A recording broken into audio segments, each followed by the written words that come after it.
partir de cette grille, fini le Congo, tout est contrôlé par elle, dans le plus grand secret. C'est ce qu'affirme l'ancien président de la République, Pascal Lissouba. Selon lui, le Congo ne savait même pas combien de pétrole était extrait de son sous-sol. Nous ne savons rien de ce qui se passe et nous n'avons même pas la quantité du pétrole qui sortait de notre pays, nous ne la connaissions pas. Vous voulez dire que les autorités congolaises ne la connaissaient pas. Ne connaissaient pas la quantité de pétrole extraite de leur sol?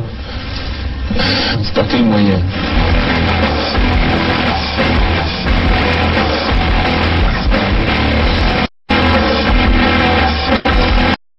Une seconde chose, c'est qu'une grande partie de l'argent qui est dans notre porte-monnaie vient précisément de l'exploitation depuis des siècles de l'Afrique, pas uniquement, mais beaucoup viennent de l'exploitation de l'Afrique.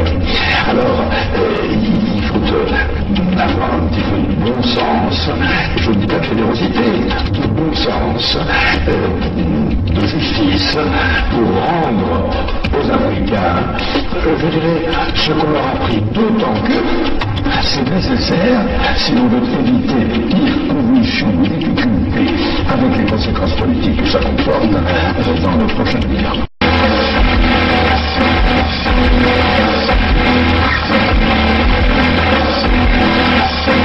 Et un pétrolier de 100 000 tonnes, cela représente près de 100 millions de francs qui échappent aux caisses du pays. On appelle ça une cargaison fantôme. Interrogé sur la question, Loïc Lefebvre-Préjean ne dément pas qu'il y en ait une. Il y a des cargaisons qui sont produites et qui n'ont jamais été officiellement. Voilà. Donc c'est des choses qui sont arrivées, bien sûr, dans le passé.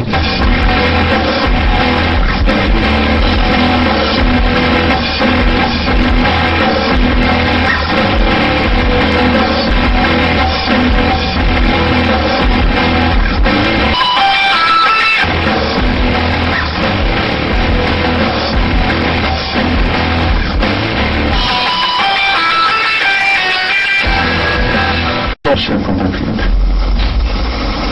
je suis en difficulté. Je me bats contre la mort, mais cependant, je vous demande de vous lever pour le changement. Je ne serai pas battu pour rien. Battez-vous. Je ne serai pas battu pour rien. Levez-vous comme un seul homme. Faites-moi plaisir. Je me bats sur la vie de mort. Vous aussi battez-vous pour votre changement. Allez-y. Il y va de l'avenir de vos enfants. Battez-vous. Merci. À mon avis, après analyse, je pense que le président Lissouba n'était pas prêt à organiser une élection présidentielle. Je crois qu'il cherchait l'application d'un article de la Constitution qui disait que si pendant la campagne électorale l'un des candidats venait à mourir, le président de la République était autorisé à proroger son mandat et à renvoyer l'élection à plus tard. Je crois qu'il cherchait, à mon avis, cet incident-là pour que l'élection n'ait pas lieu. Parce que moi je pense qu'il n'était pas sûr de la gagner. L'objectif c'était Denis Sassou Nguesso. Neutraliser Denis Sassou Nguesso. Oui, neutraliser Denis Sassou Nguesso pour que l'élection n'ait pas lieu. C'est qu'il y a ces éléments de l'armée angolaise qui sont dans le pays, qui nous ont apporté leur soutien dans la dernière phase. Qu'il y a ces éléments de l'armée angolaise qui sont dans le pays, qui nous ont apporté leur soutien dans la dernière phase qu'il y a ces éléments de l'armée angolaise qui sont dans le pays, qui nous ont apporté leur soutien dans la dernière phase. On ne pouvait pas s'allier avec les Souba pour que nos amis de Luanda se croisent les bras. Nous avons obtenu un appui matériel de Luanda qui nous a permis d'aller vers la fin de la guerre. Mais je dois dire que cet appui, nous l'avons obtenu début octobre 97, mais la guerre avait commencé le 5 juin 97. Et les armes venaient d'où alors? Comment elles étaient acheminées? Il y a les airs, il y a les mers, il y a les routes. Pour partir de Luanda au Congo, je crois qu'on n'a pas besoin d'un miracle, non? C'est un grand État qui a des avions, qui a des bateaux, comment puis-je vous dire? Par quel chemin seraient passées ces armes pour arriver? Mais ils sont arrivés. Nous avons obtenu un appui matériel de Luanda qui nous a permis d'aller vers la fin de la guerre. Et les armes venaient d'où alors? Comment elles étaient acheminées? Il y a les airs, il y a les mers, il y a les routes. Pour partir de Luanda au Congo, je crois qu'on n'a pas besoin d'un miracle, non? C'est un grand État qui a des avions, qui a des bateaux, comment puis-je vous dire? Par quel chemin seraient passées ces armes pour arriver? Mais ils sont arrivés. Nous avons obtenu un appui matériel de Luanda qui nous a permis d'aller vers la fin de la guerre. Et les armes venaient d'où alors? Comment elles étaient acheminées? Il y a les airs, il y a les mers, il y a les routes. Pour partir de Luanda au Congo, je crois qu'on n'a pas besoin d'un miracle, non? C'est un grand État qui a des avions, qui a des bateaux, comment puis-je vous dire? Par quel chemin seraient passées ces armes pour arriver? Mais ils sont arrivés.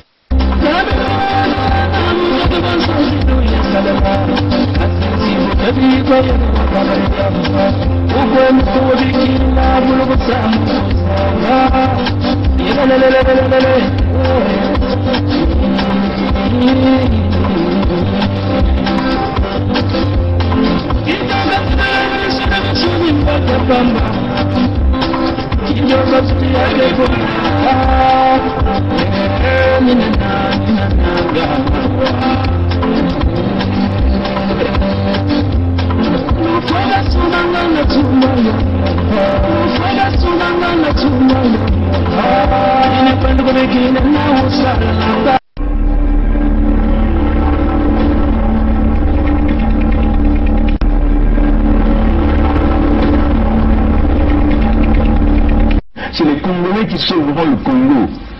Ce n'est pas la communauté internationale. N'y comptez pas. C'est les Congolais qui sauveront le Congo. Ce n'est pas la communauté internationale. N'y comptez pas. I am not come here to battle and to struggle. I came here to help my country to develop themselves.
Bon, bonjour à vous, je crois que vous allez bien et nous aussi nous allons très bien. On va simplement essayer de regarder une petite formule, éventuellement publiée par DAC Press, DAC e-Press, hein, DAC e-Press, DAC e-News, pardon, hein, ça a été publié par DAC e-News. Et l'article vient de Jean-Claude Béré, hein, c'est lui qui a publié ça. L'article disait ceci, Christelle Sassou-Denis, un fils impatient. Alors, on va rapidement le lire pour vous aider à comprendre ça. Pour ceux qui sont amis avec nous sur Facebook, vous avez déjà ce lien, hein, de l'article publié par DAC. DAC c'est DAC-E-News. C'est un blog, c'est un blog. Et c'est Jean-Pierre Berry qui est l'auteur de l'article. Sassou, Christelle Denis Sassou, un fils impatient. On va rapidement le lire. Alors que l'on nous déroulait le scénario connu d'avance, l'entrée au gouvernement oppose du ministre de la Coopération internationale et de la promotion du partenariat public-privé, Denis Christelle Sassou Nguesso, entre guillemets, Mwanandeya, l'enfant de l'espoir, comme ses nombreux courtisans aiment l'appeler, montre des signes d'impatience qui inquiéteraient son entourage immédiat. Donc il montre des signes d'impatience. Depuis le coup d'État malien, l'assassinat Idriss Déby et récemment la prise de pouvoir guinéen par le chef du groupement des forces spéciales, Mamadi Doumbouya, Denis Christelle Sassou Nguesso, s'est entouré de nombreux caciques du clan qui convoitent la même chose, se préparent à tout, hein, même au pire. Pourtant, désigné par le maître des lieux comme étant le premier dans la lignée de succession au trône congolais avec cela n'a stoppé l'appétit vorace des autres prétendants. En marge de la visite officielle à Paris, Denis Christelle Sassou Nguesso a multiplié les contacts secrets avec d'anciens militaires et officiers à la retraite. Il a poursuivi ses contacts en Turquie, où il a pu rencontrer un émissaire du groupe russe Wagner.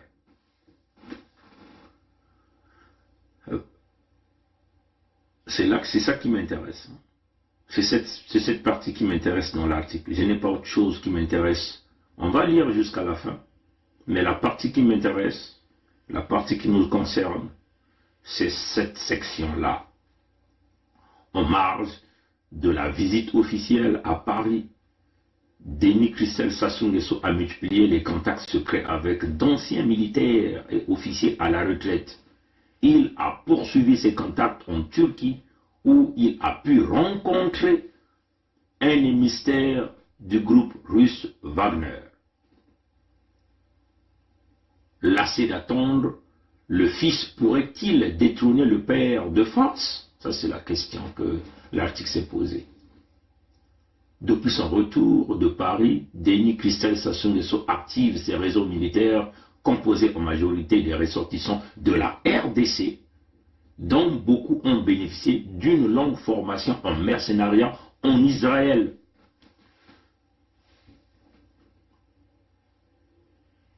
Je vais d'abord m'arrêter là. Roland Nitou, vous avez déjà parlé de cette affaire-là, que Sassou Nguesso Christelle Denis avait embauché beaucoup de gens, des anciens militaires, même des militaires en cours, qui les envoyaient en formation de mercenariat en Israël.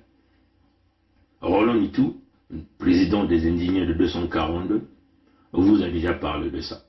Donc là, l'article le lit encore. Je vais donc reprendre. Depuis son retour de Paris, Denis Christelle Sassou Nguesso active ses réseaux militaires composés en majorité des ressortissants de la République démocratique du Congo, dont beaucoup ont bénéficié d'une longue formation en mercenariat en Israël. Des rencontres nocturnes avec des groupes avec des groupuscules, ce qu'ils disent, groupuscules de militaires sont signalés à la résidence de ce dernier, derrière l'ambassade de Chine. Comprenez ça chez eux. D'autres rencontres, tout aussi secrètes, ont été signalées à Kinshasa. Ces contacts n'augurent rien de bon surtout avec la crispation et le rejet de certains officiers de l'armée.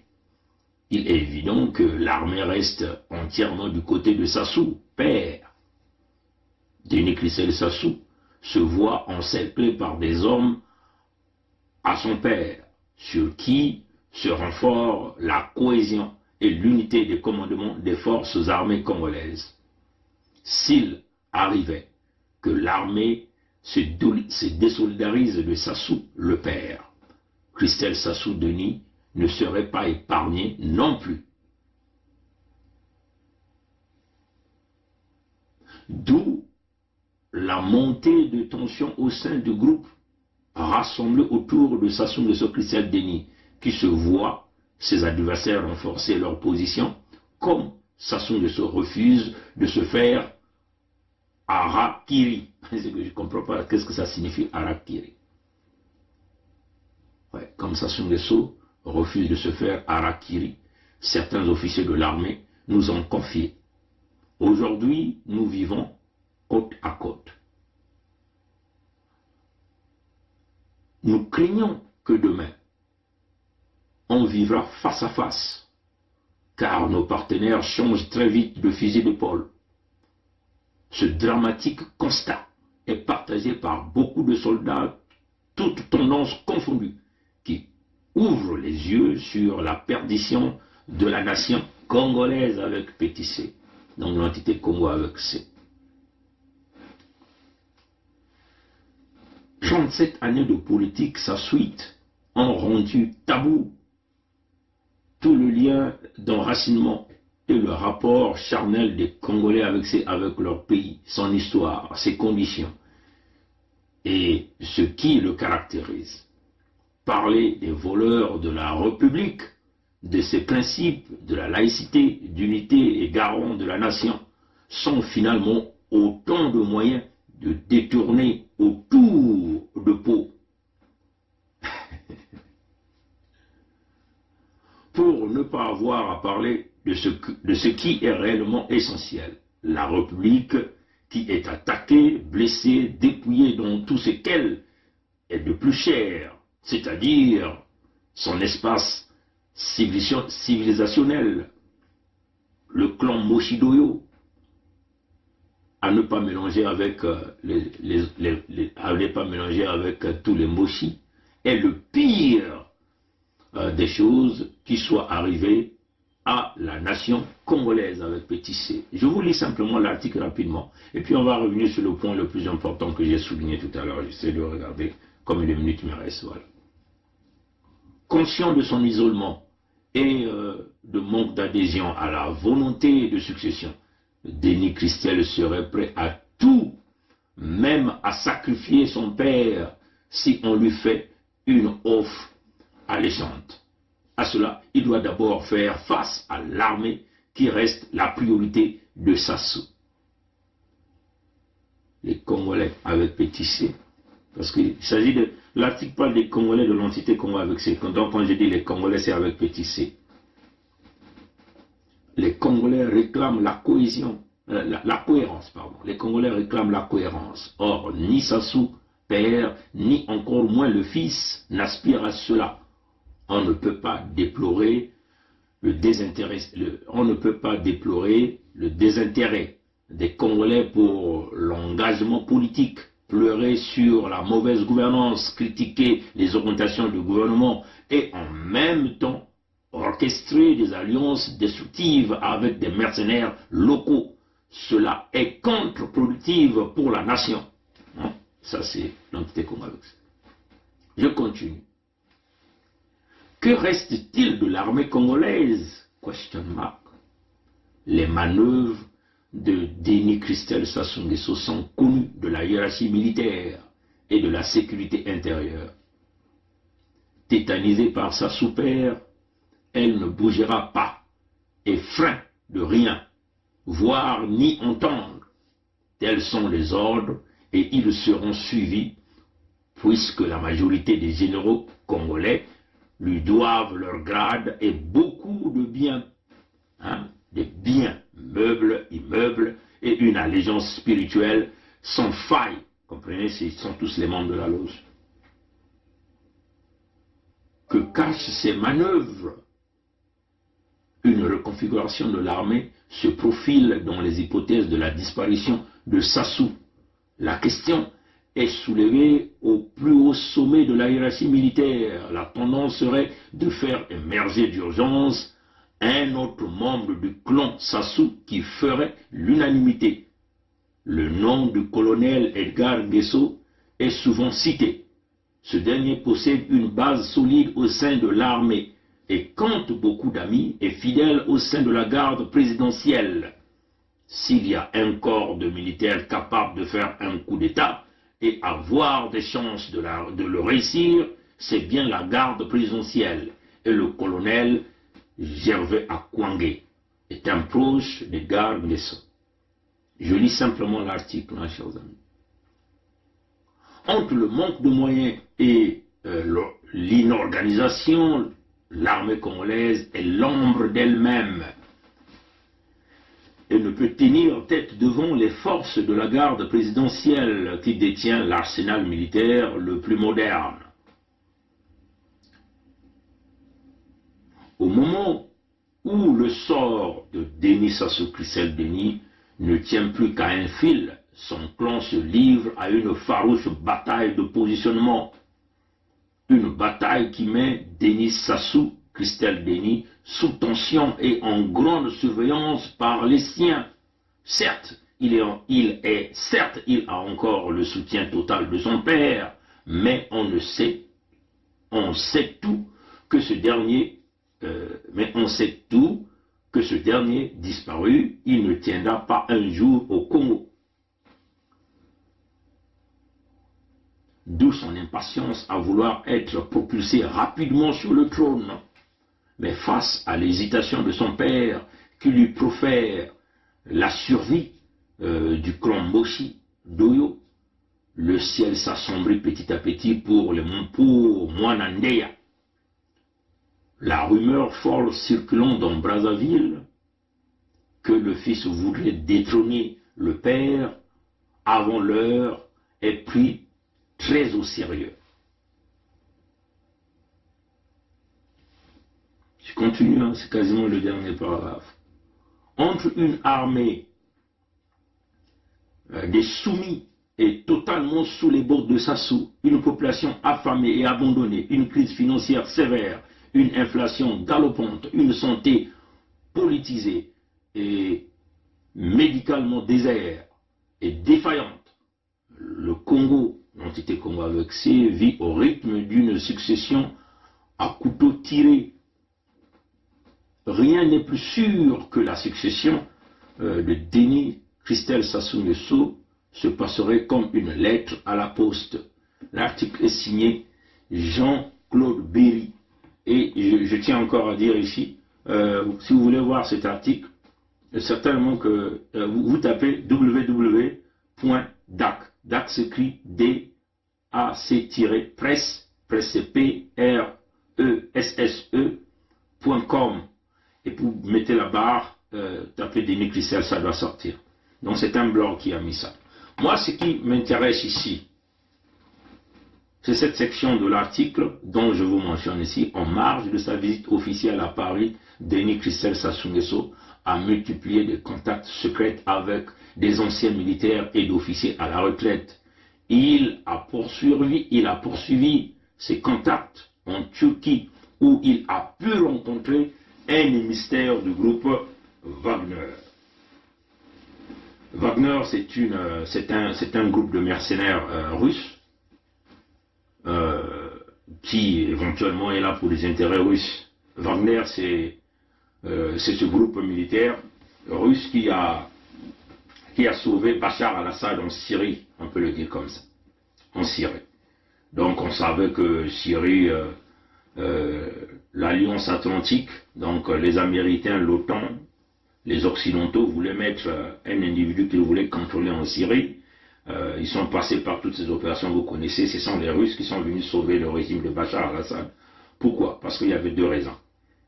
Premièrement, essayer de contrôler l'Iran, donc contrôler éventuellement, comment on appelle ça, le détroit d'Ormuz, hein, c'est ce passage marin où circulent quasiment plus de 3/4 des tankers du monde, hein, c'est-à-dire que tout ce qui est lié aux produits pétroliers et gaz. Donc vous voyez que contrôler le détroit d'Ormuz là, c'est contrôler l'économie mondiale. Donc potentielle asphyxie, création de l'inflation au niveau de l'Europe, l'Occident, les États-Unis, ainsi de suite. Parce que c'est le chemin le plus court pour pouvoir acheminer les cargos des tankers. Vous comprenez que les Américains, c'est des grands consommateurs, l'Amérique du Nord, c'est des consommateurs, les Chinois, c'est des consommateurs des hydrocarbures, et le chemin le plus court pour pouvoir faire passer ces marchandises-là, c'est éventuellement ce canal-là, canal d'Ormuz. Et ça, c'est contrôlé par l'Iran. Donc, les potentialités de construire un pipeline est trop coûteux. Et puis bon, il faut aussi regarder la géopolitique de la région. Ça, c'était la première raison. Hein? Donc, éventuellement contrôler les liens. Donc, c'est des raisons économiques, c'est des raisons militaires, ainsi de suite, ainsi de suite. Et ce sont les Russes qui sont venus donc aider Bachar al-Assad de se maintenir là. Bien sûr, il s'agit ici des intérêts et des contrats. Et ce groupe qui a fait ces opérations, c'est le groupe de mercenaires qu'on appelle ici le groupe Wagner. Wagner, c'est aussi ce même groupe qui est en République centrafricaine. Si le président Touadéra aujourd'hui a réussi à se maintenir, c'est à cause des opérations menées par Wagner avec le contrat militaire que le président Touadéra a signé avec la Russie. Et c'est Wagner qui mène ces opérations, qui a donc mis les Français en ballottage défavorable en Russie, plutôt en République centrafricaine. Bon, là, nous sommes en train d'entendre que le président du Mali, Assimi Goïta, le colonel Assimi Goïta, est en bonne voie de pouvoir signer des accords militaires avec la Russie, donc par le biais de ce groupe de mercenaires Wagner. Donc, une capacité de pouvoir, on peut simplement dire, enlever les intérêts militaires français. La France qui a pillé, qui continue de piller jusqu'aujourd'hui l'Afrique francophone, bien sûr. Bon, là, l'article publié par Jean-Claude Berry nous parle que, vous comprenez qu'ils sont venus à Paris, hein, vous avez appelé c'est quoi, la vadrouille de Paris, hein, ils sont venus rencontrer les MEDEF, les groupes des francs-maçons. Déjà, on vous avait dit qu'ils avaient rencontré les vendeurs d'armes. Vous comprenez que Yves Le Drian, qui est le ministre français des Affaires étrangères, je crois, hein, il y a son fils qui était un vendeur d'armes, et son fils s'est pris quasiment dans les scandales. Donc ce sont ces individus qui ravitaillent éventuellement les Nguesso, parce que c'est un contrat très juteux, hein, les contrats des armes. Et je suis convaincu que les gens comme les Yves Le Drian utilisent leur position, hein, en tant que ministre des Affaires étrangères pour avantager le business au sein de la famille. Et le fils a été cité dans pas mal de journaux qui étaient sortis pour dénoncer en fait l'implication du fils de Jean-Yves Le Drian dans les livraisons des armes. On comprend ça chez eux. Et donc, les Mochis sont venus avec Anatole Colinet Dimakoso sur la place de Paris. Ils ont rencontré les francs-maçons, ils ont rencontré les loges. Nous connaissons le chaos avec le milieu des affaires au niveau de Paris. Et après, il est parti en Turquie. Donc, c'est là où cet article nous dit que dans son passage en Turquie, le fils de Sassou, qu'on appelle Sassou Nguesso Christelle Denis, a rencontré des contacts, un émissaire du groupe russe Wagner. C'est là où est notre attention. Bon, d'un côté, les Russes nous disent qu'ils dealent avec les États, c'est-à-dire qu'ils signent des accords avec l'État. Bon, de l'autre côté, il y a des contrats qui se passent derrière le dos. Nous souvenons ce fameux voyage de Sassou quand il est parti à Moscou, où il a quasiment amené toute sa famille, ils étaient là en train de faire des selfies. Il y avait plein de promesses, éventuellement ce fameux pipeline là que les Mochis voulaient construire en partant de Luango, traverser tout au long de Luango, les pays du Niadi, Ntoto-Mampangala, pour aller ravitailler, soi-disant, une quelconque raffinerie au Nord Congo. Et c'est éventuellement les Russes qui devaient le faire. Ça, apparemment, c'est le contrat russe. Mais le président Poutine avait demandé à Sassou de construire, de mettre de l'argent, parce que nous nous souvenons que la Russie avait déjà effacé les dettes de Sassou à plus de 300 millions de dollars américains, hein, sur les achats des armes, hein, parce que Sassou partait prendre les armes, acheter les armes à crédit, et il promettait donc des contrats aux Russes. Bon, ce que nous, ici, l'objectif de ce direct, c'est pour parler aux Russes. Donc, à cette partie-là, je vais le faire en français et en anglais, donc à un certain moment. Et ceux qui auront la possibilité de couper cette partie, de couper la partie anglaise, elle ne sera pas longue, et puis la partie française. Si les Russes sont partis en République centrafricaine, parce que le peuple centrafricain est derrière le président Touadéra. Donc il y a eu une assise populaire du président Touadéra, il est donc accompagné et assisté par son peuple.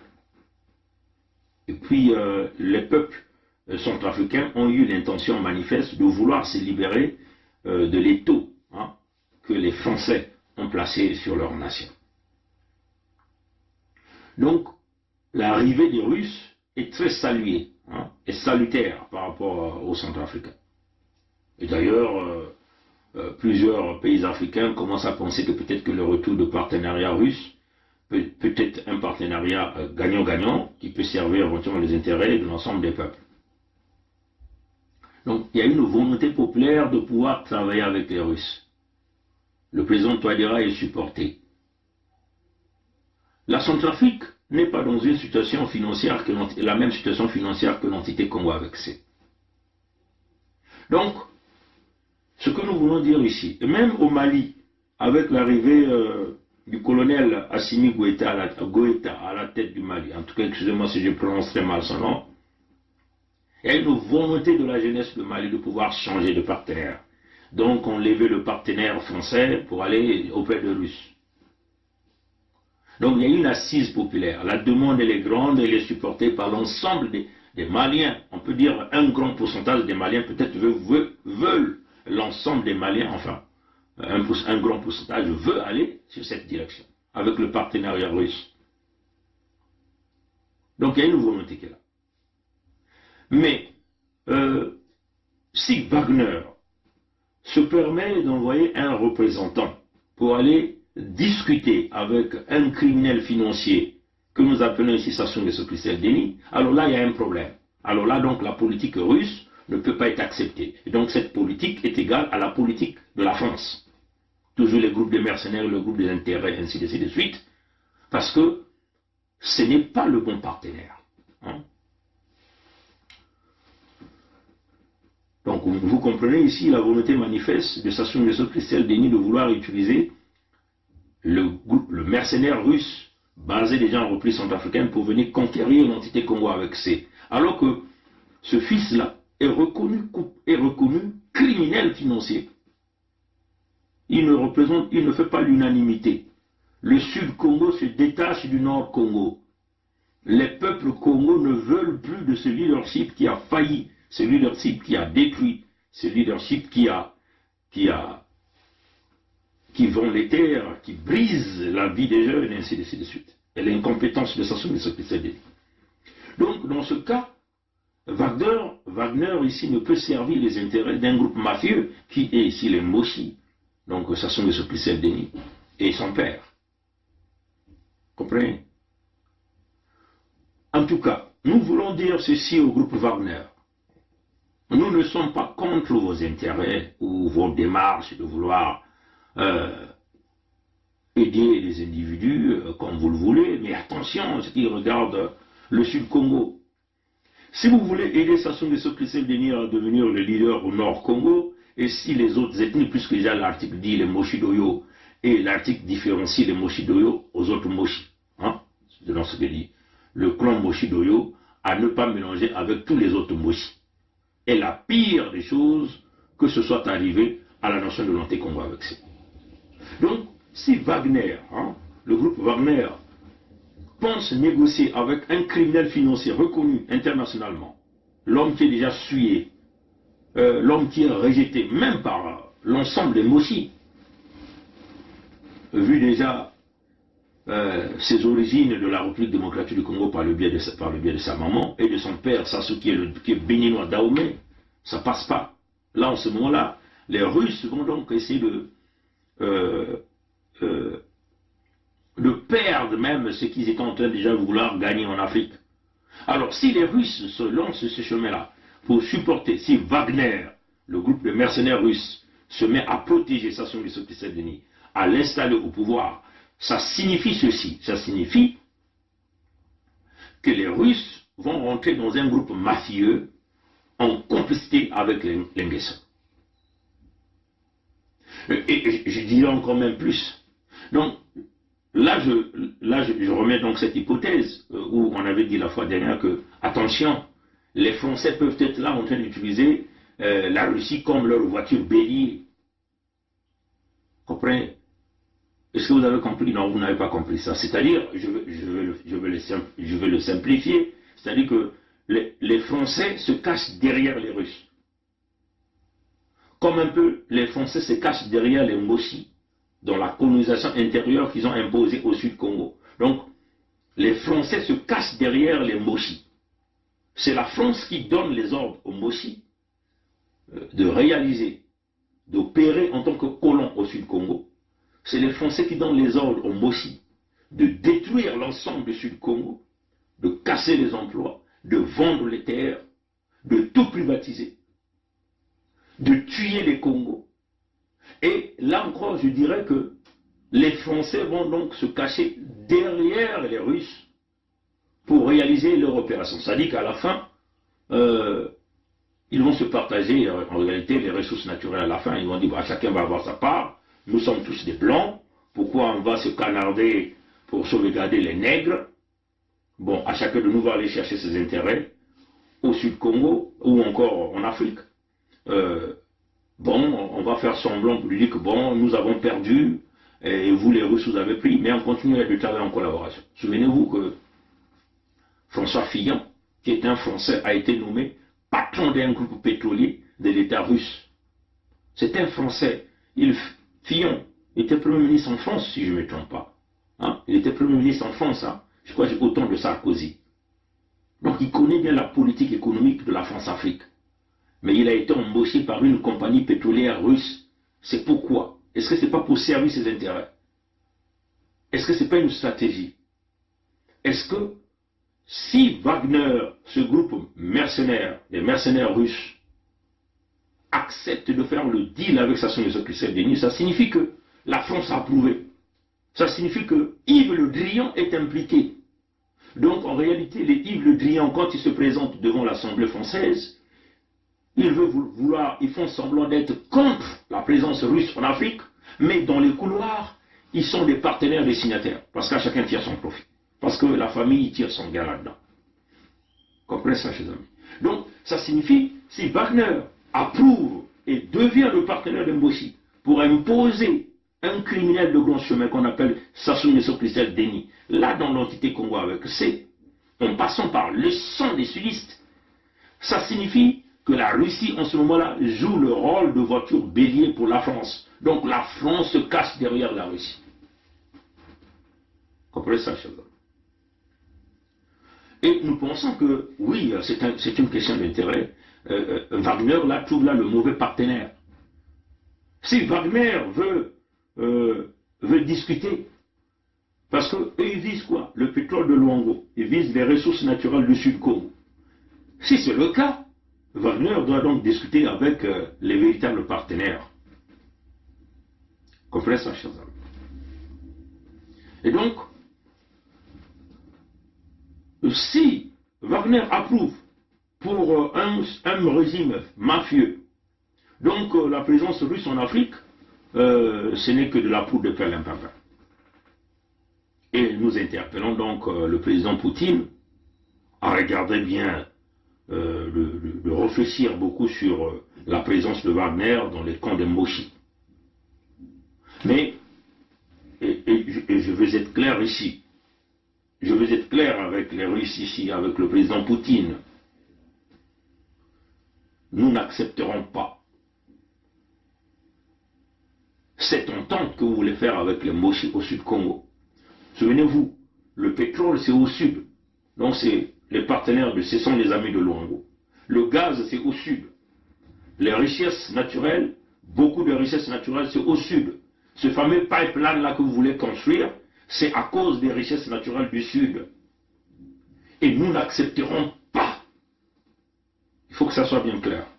Et en ce moment-là, nous agirons contre les intérêts russes. Nous ne sommes pas contre vous, nous ne sommes pas contre vos intérêts, mais vous êtes en train de choisir le mauvais partenariat.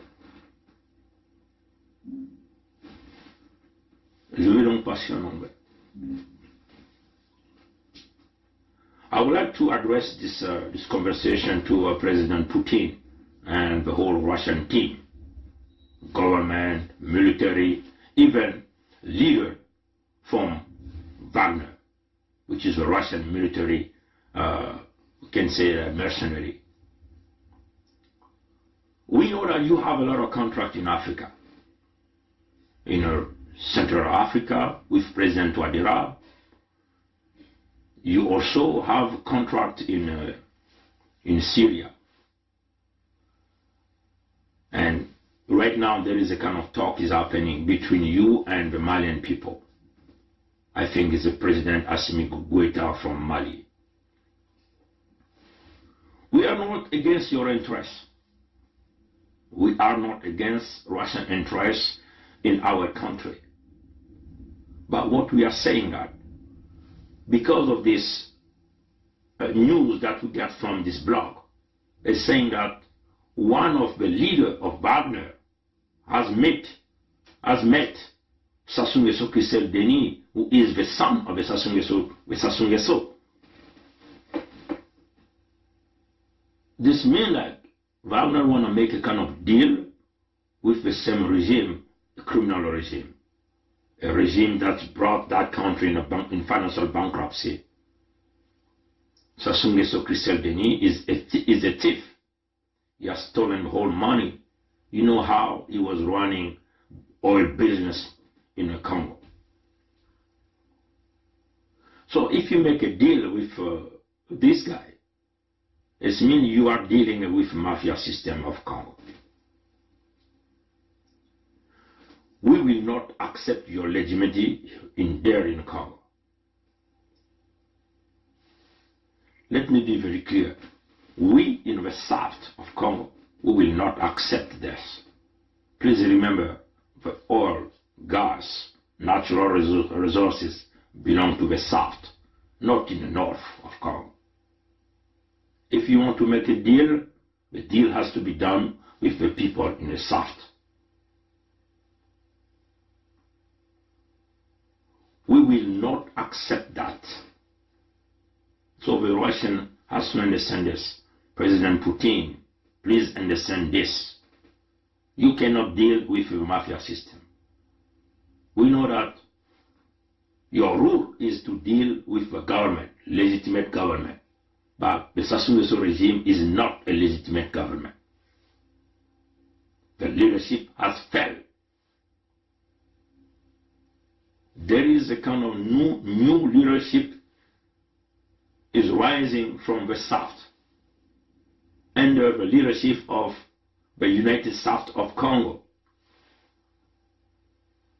The ownership of oil and gas belong to people in the south, not to the people in the north. They have shown the weakness, they have shown the bad leadership. They couldn't bring that country far from a shining light.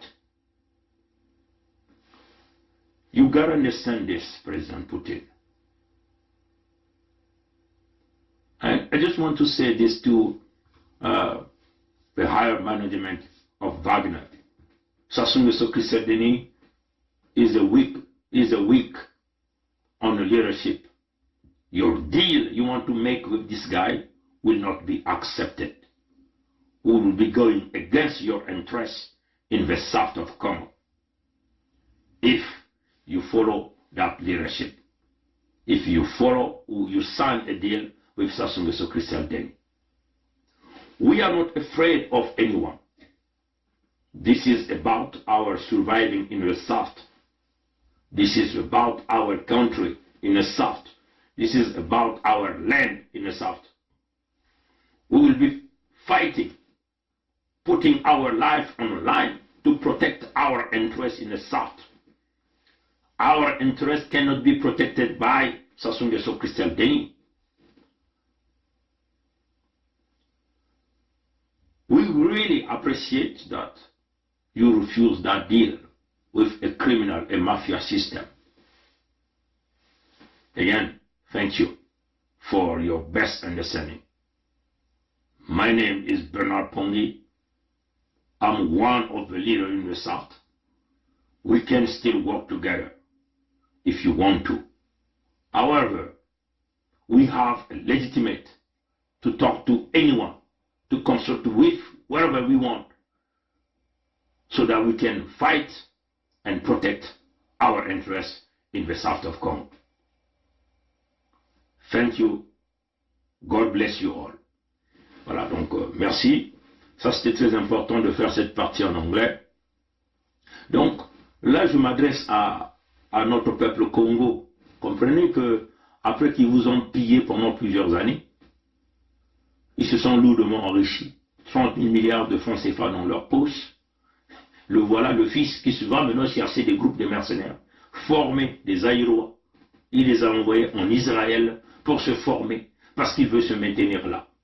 Vous voyez comment le clan est en train de se bousculer pour pouvoir vous imposer un autre 50 ans sous les mêmes systèmes. Ils se sont lourdement armés. L'armée n'existe pas. Hein. C'est une milice qu'ils ont armée, qu'ils ont appelée la garde présidentielle. C'est une milice ethnique familiale. Ils ont désarmé l'armée nationale, entre guillemets, mais même dans l'armée nationale, tous les officiers sont du nord, des Moshi. Nombreux sont de leur clan. La majorité sont dans leur loge franc-maçonnique.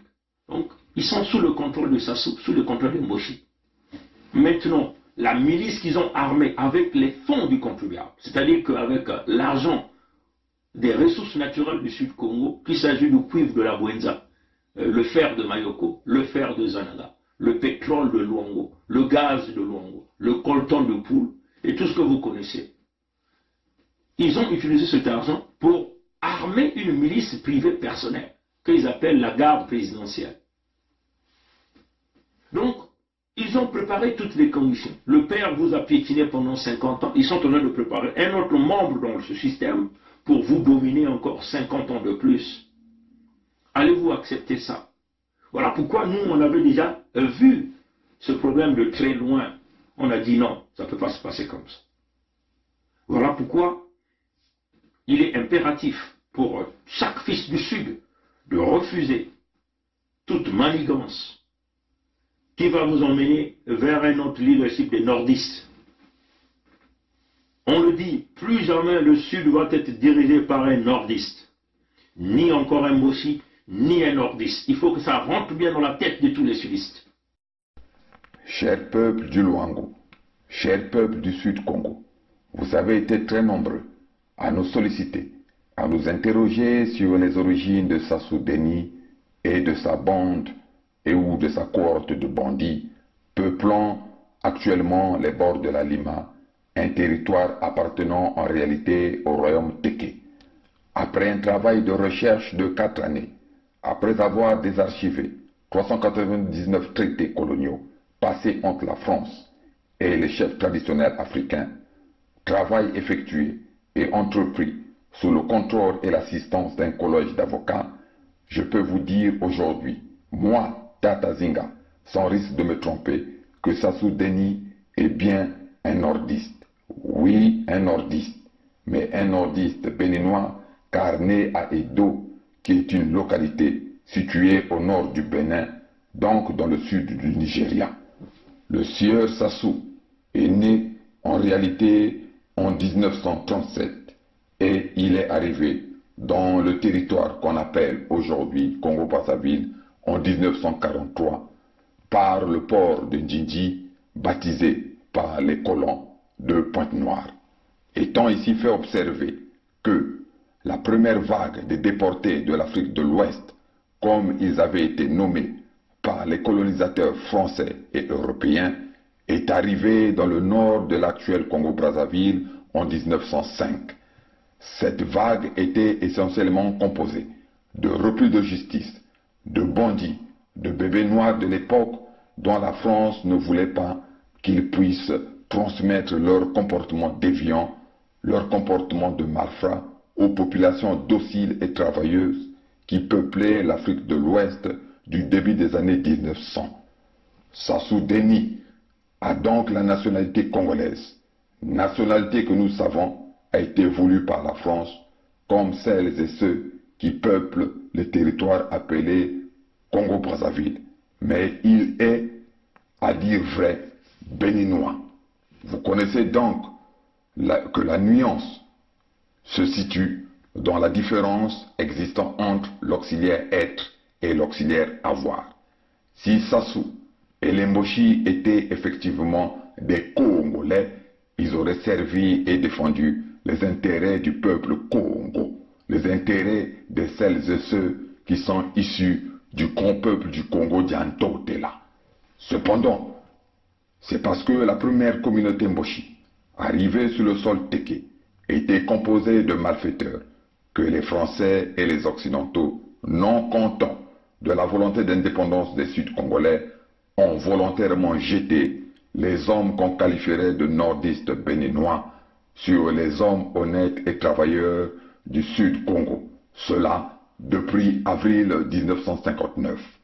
Face à la violence, face aux crimes, au vol et à la dépravation de mœurs, nos anciens n'ont pas compris l'origine du mal. Voilà pourquoi, étonnés, surpris, mais pas désespérés parce qu'ils savaient que tôt ou tard, le jour allait se lever dans le Sud-Congo, ils, nos anciens, ont prononcé la célèbre phrase que nous connaissons tous, « Bamboshi Kabena Bantuko ». Les Mboshi ne sont pas des hommes. On pouvait aussi l'entendre comme « Bamboshi Kabena Bantuko ». Donc, les Mboshi ne sont pas des Bantous. Les Mboshi n'ont pas de tête. Pour terminer, je vous dirai que les Mboshi sont bien des hommes. Les Mboshi ont bien une tête. Oui, ils sont des hommes et ils ont une tête. Mais ils sont configurés par les Occidentaux à faire le mal. Enfin, il faut le savoir, les Mboshi ne sont pas Luango compatibles. Ils ne sont pas non plus des Congo compatibles. Voilà pourquoi, bien que restant au service du monde noir, nous avons entre autres décidé de reprendre notre souveraineté les 7 juin 2020 et le 21 mars 2021. Vive le Luango souverain et insoumis. Vive la grande vallée du Nadi et les terres de Pangala souveraines et insoumis. Vive le royaume et chefferie unis d'Afrique qui tôt ou tard viendront à la suite du syndicat des dictateurs et criminels serviteurs de l'Occident nommé Union africaine. Ils veulent la guerre, ils sont armés avec leur garde présidentielle, ce qu'ils disent, nous allons aller chercher les armes. Comprenez ça, chez eux. Souvenez-vous, la guerre d'aujourd'hui, ce n'est plus les effectifs, ce n'est plus le matériel, mais c'est la force de frappe. Et ça se fait maintenant par les boutons. On appuie les boutons. On n'a plus besoin de gens sur terre pour pouvoir faire ça. Comprenez ça, chers amis. Donc, notre peuple doit comprendre. Ils ont montré un leadership qui a détruit l'ensemble du Sud-Congo. Ils ont pillé, ils ont tué, ils ont dans la forme de la colonisation intérieure. Là, ils vous préparent. Entre eux, ils sont en train de se préparer. Mais nous, on avait déjà prédit, on a déjà visé. Nous allons aller chercher les armes. Parce que c'est l'unique façon pour nous de sortir de là et de protéger nos terres. Après avoir tout pillé, là, ils vendent toutes les terres. La stratégie ici, c'est quoi? Puisque les périphéries des grandes villes sont déjà sous l'occupation de leurs entreprises écrans, c'est-à-dire les terres des régions du sud, Ntotomi Mpangala, Bwenza, Nyadi, Lekumu, Luango, entre les mains des intérêts étrangers et des compagnies et grands partenaires de Moshi. Les grandes villes, ils sont en train de tout acheter. Donc, les périphéries sont occupées, ou les villes, les régions sont occupées par les étrangers. Les grandes villes sont achetées par les Moshi. Et donc, notre peuple va devenir quel genre de peuple? Des nomades, des errants. Nous serons des nomades, des peuples qui n'ont pas de terre. Nous serons des peuples esclaves. C'est là où nous nous dirigeons. Voilà pourquoi nous nous sommes opposés. On a dit à notre peuple, il n'y a pas de solution. Ne venez pas nous parler d'une transition apaisée. Il n'y a pas de transition apaisée avec des gens qui sont hyper armés, qui sont prêts à tout, qui bâtissent des stratégies. Et vous êtes en train de rêver. Et Boukadia est en train de vous faire rêver. Boukadia, le dangereux, il continue de s'endormir. Mais ce que vous devez savoir, Boukadia était l'agent des missions de Rodolphe Adada quand Rodolphe Adada était ministre des Affaires étrangères. L'agent des missions de Rodolphe Adada. Comprenez ça? Et la femme de Adada et la femme de Boukadia sont des vrais amis. Comprenez ça, chers amis? Donc c'est Boukadia, tout le bruit qu'il est en train de faire, il veut se rassurer si Sassou mourait aujourd'hui, si ceux qui vont rester vont lui garantir ce qu'il continue de gagner. Donc, aux militaires du Sud, qui sont encore dans le rêve, est-ce que vous saisissez la problématique? Donc, un autre Nguesso, un membre du clan va prendre 50 ans de plus et nous piétiner, nous? Non, nous on a dit non. On va aller au clash. La fédération du Sud doit absolument se faire. Et voilà pourquoi nous vous demandons à vous rallier. Et on dit, il n'y a pas de choix. Le choix, il est unique. Ou vous êtes avec les ennemis, ou vous êtes avec votre peuple. L'unité du Sud, ça n'a rien à voir avec nos visages. C'est une question de survie de nos terres. Par le contexte d'une action purement humanitaire, consistant à protéger les peuples, Congo que nous sommes, consistant à protéger notre culture, consistant à protéger notre descendance. Le contexte humanitaire de l'unité du Sud consiste aussi à protéger nos terres pour éviter que nous soyons désormais les nomades, donc les peuples sans terre, et nous allons éventuellement protéger nos ressources naturelles, notre seul moyen d'existence et de pouvoir construire ce qui nous reste.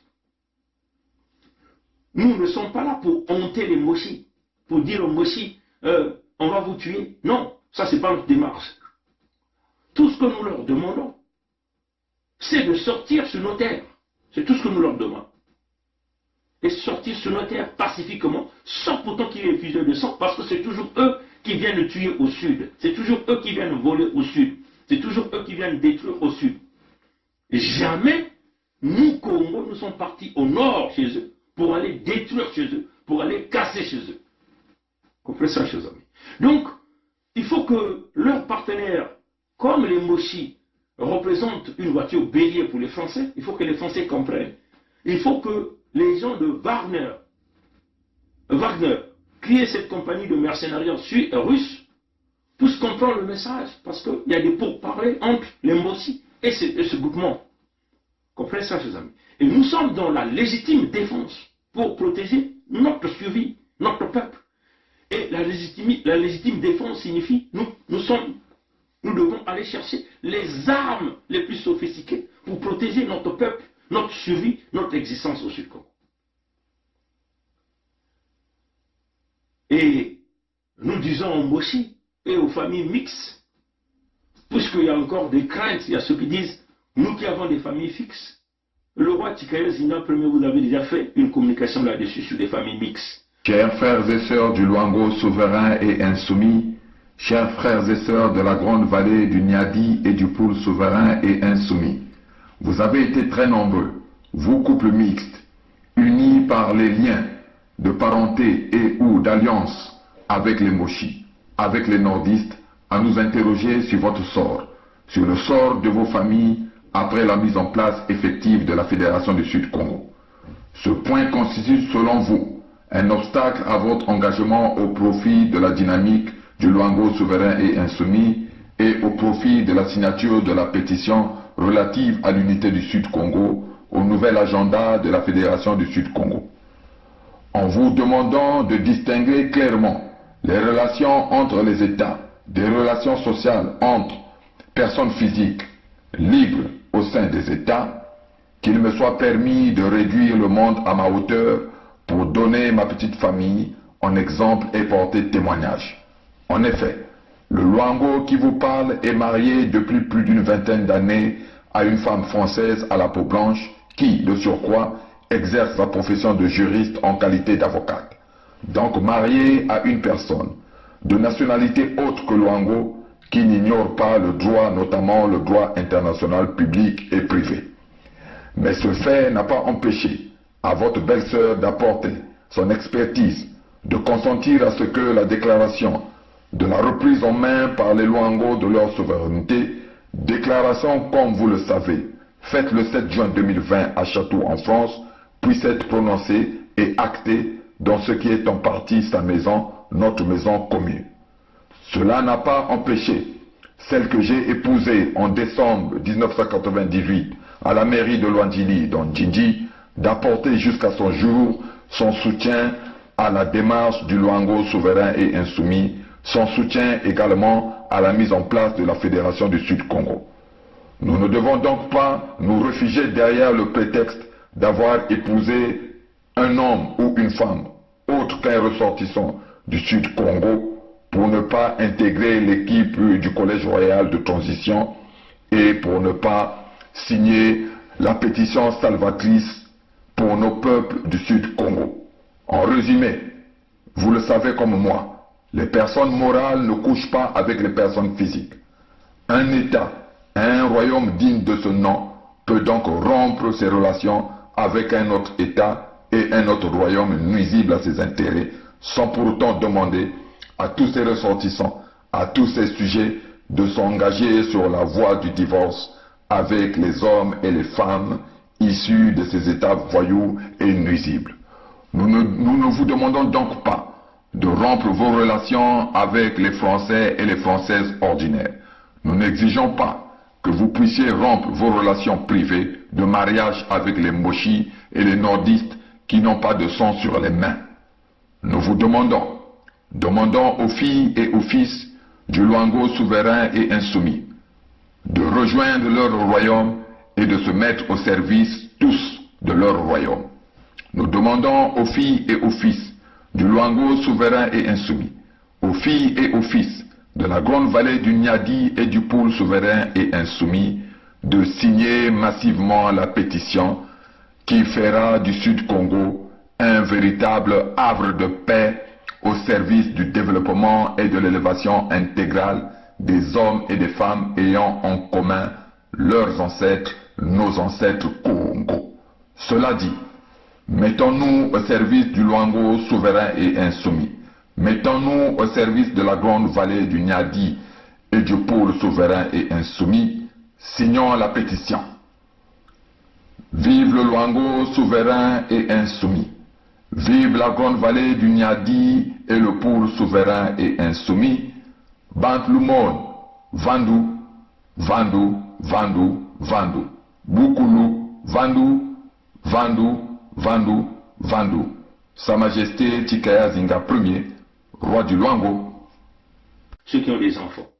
Si vous êtes du Nord, Mossi ou n'importe quelle ethnie du Nord, vous avez fait des enfants au Sud, vous n'avez jamais tué les sudistes, vous n'avez jamais eu le sang des sudistes, vous n'êtes pas de mauvaise moralité, mais vous êtes la bienvenue chez nous, à condition que vous passez par un système de régulation, d'immigration. C'est ça. On en a vu le Soudan du Nord, Soudan du Sud, Corée Nord, Corée du Sud, et plusieurs nations comme ça. C'est une question de règlement, de respecter les lois. Vous voyez, chers amis, parce que nous voulons les lois et les règles, c'est pour réaliser la justice. La justice, c'est rétablir le bien, récompenser ceux qui sont dans le bien et éventuellement punir ceux qui sont dans le mal. Si nous refusons de dire la justice, ça veut seulement dire nous perdons notre dignité. Donc la dignité ça ne se négocie pas. Comprenez ça, chez eux. Donc, on le dit d'une manière claire,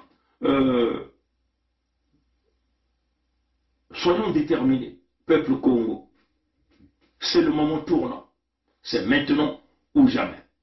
À bon entendeur, salut, la lutte continue, le peuple gagne toujours. Que Dieu nous garde, que Dieu nous protège. À la prochaine. Au revoir. C'est notre pays à nous tous. On ne peut pas prendre seulement les gens, le même parti et les autres. Mais il y a une chose, que je veux vous parler, une chose. Le Congolais n'a jamais voulu la guerre. Le Congolais lui-même, il ne veut pas la guerre. Ceux qui aiment la guerre, je te dis maintenant, c'est le PCT. Le président avait 2 mandats. Pourquoi lui, il veut prendre 3? Le Congolais n'a jamais voulu la guerre. Le Congolais lui-même, il ne veut pas la guerre.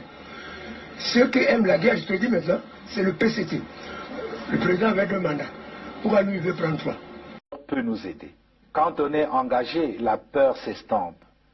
Quand on n'est pas engagé, la peur occupe le lieu qui devait être rempli par l'engagement. Je pense aux sportifs engagés, je pense aux militaires engagés, je pense aux femmes engagées dans leur ménage, engagées dans l'éducation de leurs enfants. Elles n'ont pas peur. Elles n'ont pas peur. Les engagés n'ont pas peur. Et si nous, Église aussi, nous étions engagés, nous n'aurions pas peur. Même sans être Saint Ignace qui désirait le martyre, nous serions audacieux pour dire aux politiciens, même aux politiciens de nos ethnies propres, que ceci n'est pas bon. Quitte à ramasser des gifles, quitte à être persécuté, mais on n'aurait pas peur. Je pense que la peur, c'est l'expression d'un vide, d'un manque d'engagement. Et donc d'un manque d'amour. Parce que celui qui aime ne peut pas ne pas s'engager. Quand on aime Dieu, on s'engage. Quand on aime la nation, on s'engage. Quand on aime les autres, on s'engage. Quand on n'aime pas, pourquoi s'engager? Et je vous dis, aujourd'hui, je vous le dis, nous avons eu le général Dabila, moi et le colonel Bongo, qui était à la sécurité militaire. Nous avons eu à rendre compte au cours d'une réunion de commandement présidée par le président de la République de ce que des assassinats étaient commis et qu'il fallait prendre les mesures pour faire cesser cet état de choses.